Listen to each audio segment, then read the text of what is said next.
Welcome to M24 news. Narsipatnam మండలం అమలాపురం గ్రామంలో పర్యటించిన మాజీ ఎమ్మెల్యే కోటి సంతకాల సేకరణ కార్యక్రమంలో పాల్గొన్న మాజీ ఎమ్మెల్యే ఉమాశంకర్ గణేష్. అమలాపురం గ్రామంలో పర్యటించిన మాజీ ఎమ్మెల్యే కోటి సంతకాలు సేకరణ కార్యక్రమంలో పాల్గొన్న మాజీ ఎమ్మెల్యే ఉమాశంకర్ గణేష్. నర్సీపట్నం మెడికల్ కాలేజ్ను కూటమి ప్రభుత్వం అన్యాయంగా ప్రైవేటీకరణ చేస్తుందని, ఈ ప్రాంత ప్రజలకు కూటమి ప్రభుత్వం అన్యాయం చేస్తుంది అని అన్నారు. ప్రైవేటీకరణ చేయడం వలన ఈ ప్రాంతంలో ఉన్న పేద ప్రజలకు ఉచిత వైద్యం పూర్తిగా అందకుండా చేయడం జరుగుతుందని, అంతేకాకుండా పేద విద్యార్థులకు ఉచిత విద్య కూడా దూరం చేయడం జరుగుతుంది అని మాజీ ఎమ్మెల్యే గణేష్ అన్నారు. కోటి సంతకాలు కార్యక్రమంలో భాగంగా ఈరోజు అమలాపురం ప్రజలతో సంతకాలు తీసుకోవడం జరిగిందని, గౌరవ గవర్నర్కి పంపించే లేఖపై తీసుకున్న సంతకాలు మాజీ ముఖ్యమంత్రి వైసీపీ అధినేత వైఎస్ జగన్మోహన్ రెడ్డి ఆధ్వర్యంలో గౌరవ గవర్నర్కి పంపించడం జరుగుతుంది అని మాజీ ఎమ్మెల్యే అన్నారు.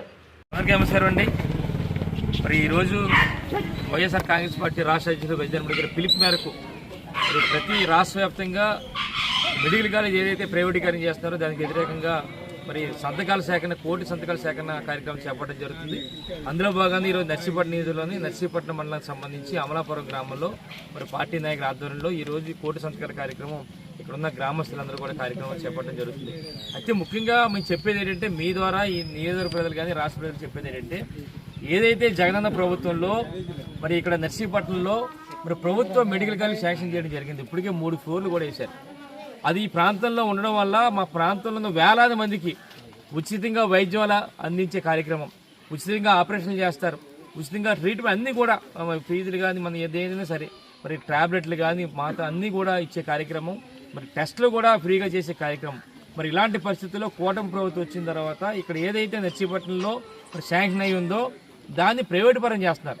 ఈ ప్రైవేటు పరం చేయడం వల్ల ఎవరో ప్రైవేట్ వ్యక్తులు రావడం, వాళ్ళు అధీనంలో ఉండడం వల్ల మరి ఏదైతే విశాఖపట్నం వెళ్ళి మరి వైద్యం చేయించుకుంటూ అదే విధంగా ఇక్కడ కూడా మనం వెళ్ళాలంటే ఫీజు కట్టాలి, మరి ఆపరేషన్ కావాలంటే డబ్బులు ఇవ్వాలి, ఆపరేషన్లకి బెడ్ ఉంటే బెడ్ ఛార్జీలు వేస్తారు. అదే జగనన్న ప్రభుత్వంలో ఏదైతే ప్రభుత్వ కాలేజ్ ఉందో అదే కానీ చేసినట్లయితే మరి ఈ ప్రాంతంలో వేలాది మందికి మధ్యతరగతి కుటుంబంలో పేదలు ఎంతోమంది వేలాది మంది ఈరోజు నర్సీపట్నం నిధుల్లో కానీ, పక్కనున్న పైకిరవ నియోజకవర్గం కానీ, పక్కనున్న చోడవరం నియోజకవర్గం నుంచి, పక్కన పాడే నియోజకవర్గం నుంచి వేలాది మంది ఇక్కడికి వస్తారు. వాళ్ళందరికీ కూడా ఉచితంగా అందించే కార్యక్రమం, మరి సేవలు అందించే కార్యక్రమం చేస్తారు. కనుక దయచేసి మరి కూటమి ప్రభుత్వ వైఖరి నిరసనగా ఏదైతే ఇక్కడ ప్రైవేట్ కాలేజీ చేస్తున్నారో దాన్ని ప్రభుత్వ పరంగా చేయాలని చెప్పి మరి గవర్నర్ గారికి మరి ఒక లేఖని మరి ప్రతి గ్రామంలో కూడా నర్సీపట్నంలో ప్రతి ఒక్కరికి కూడా వాళ్ళందరి దగ్గర కూడా మరి సంతకాలు తీసుకొని గవర్నర్ గారికి లేఖ రాస్తున్నాం. మరి దీని తాలూకు ఉద్దేశం ఏంటంటే, రేపు రాబోయే రోజుల్లో మరి గవర్నర్ గారి అపాయింట్మెంట్ తీసుకున్న తర్వాత జగనన్న మరి ఏదైతే ఈ ప్రైవేట్ కాలేజీలు ఉన్నాయో మరి రాష్ట్రంలో ఉన్న 10 కాలేజీలు కూడా పీపీపీ చేస్తున్నారు, దాన్ని ప్రైవేటు పరం చేయకుండా ప్రభుత్వం నిర్వహించాలని చెప్పి ఈ లేఖలు చేస్తున్నాం. అందులో భాగంగా ఈరోజు అమలాపురంలో ఉన్న మరి పెద్దలందరితో కూడా ఇక్కడ గ్రామస్తులందరూ కూడా రావడం జరిగింది.